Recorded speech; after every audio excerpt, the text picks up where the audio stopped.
বাবা আপনি যান, আমি অসুস্থ, আমি পারবো না মেলায় যেতে।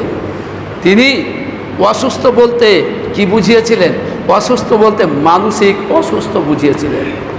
ইব্রাহিম আলাইহিস সালাম যে বাবা আজরের সঙ্গে গেলেন না মেলাতে, পুজোর মেলায় গেলেন না, তিনি বললেন যে আমি অসুস্থ। তিনি মানসিক অসুস্থ বুঝিয়েছিলেন। মানুষের জীবনে দুটা অসুস্থতা আছে, একটা শারীরিক অসুস্থ আর একটা মানসিক অবস্থা। সমাজের পরিবেশ দেখে, সমাজের বেহাল অবস্থা দেখে, সমাজের অবস্থা দেখে, সমাজের আমল দেখে, সমাজের কীতি কালচার দেখে, সমাজের স্বভাব দেখে, নেচার দেখে ইব্রাহিম আলাইহিস সালাম সুস্থ ছিলেন না, ভালো মস্তিষ্ক ছিল না, তার মিজাজ ভালো ছিল না, যার জন্য তিনি বলেছিলেন আমি অসুস্থ। বন্ধুরা, বলতে যাচ্ছিলাম আয়ুশরিকুনা মা লা ইয়াখলুকু শাইআন ওয়া হুম ইখলাকুন।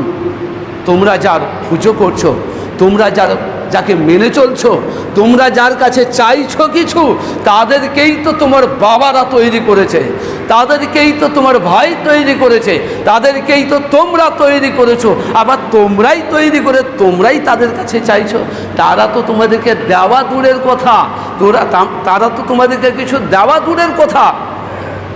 তাদের শরীরে, তাদের নাকের উপরে, তাদের চোখের উপরে, তাদের কপালে যদি একটা মাছিও বসে, তাহলে সেই মাছিটাও হটাবার ক্ষমতা নেই। যার মাছিটা হটাবার ক্ষমতা নেই, যার মাছিটা হটাবার ক্ষমতা নেই, যার সামনে অসংখ্য বিভিন্ন রকমের খাবার রাখা আছে, যে এতগুলো খাবার থাকতে এত মশামাছি বসে আছে, কুকুর বিড়ালে খেয়ে যাচ্ছে, যার কুকুর বিড়াল তাড়ানোর ক্ষমতা হয় না, একটা মাছি তাড়ানোর ক্ষমতা হয় না। বন্ধু, তোমাকে কিয়ামতের দিন তড়াবে কি করে?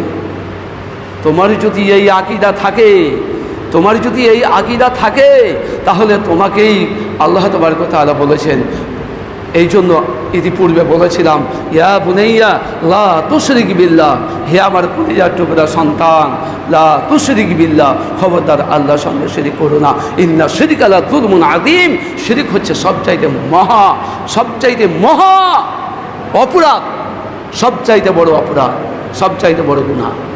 সম্মানিত দিনী ভাই, শুনুন, আপনাকে এতক্ষণ বোঝাতে চাচ্ছিলাম, সাহাবায়ে কিরাম বন্ধুরা রাদিয়াল্লাহু তাআলা আনহুম এই বেড়াজাল থেকে, এই ভ্রষ্টতা থেকে, এই জাহিলিয়াত থেকে, এই জিল্লাতি থেকে ফিরে এসেছিলেন। কখন, কিভাবে? রাসূলুল্লাহ সাল্লাল্লাহু আলাইহি সাল্লামের কথা শুনে